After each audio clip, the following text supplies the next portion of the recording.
పెద్దలు మందకృష్ణ మాదిగ గారు చేసేటటువంటి వ్యాఖ్యలు బ్రాహ్మణ సమాజాన్నే కాదు హిందూ సమాజాన్ని కూడా తీవ్రంగా బాధించాయి. పెద్దలు ఇంతకుముందు చెప్పినట్టుగా మీరు అవగాహన లోపంతోనే ఇటువంటి మాటలు మాట్లాడారు.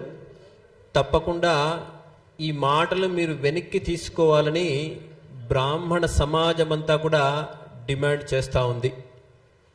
దాంతోపాటుగా బ్రాహ్మణులే అర్చకులుగా ఉండాలా, బ్రాహ్మణులే పురోహితులుగా ఉండాలా, వీరికి ఇది పెటెంట్ హక్కు అన్నారు.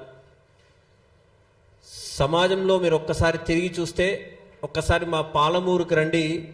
పాలమూరులో ఉన్నటువంటి సుప్రసిద్ధ క్షేత్రాలు మన్యంకొండ, బీచ్పల్లి, కురుమూర్తి, కందూరు ఇట్లాంటి అనేక క్షేత్రాల్లో బ్రాహ్మణేతరులే అర్చకులుగా ఉన్నారు.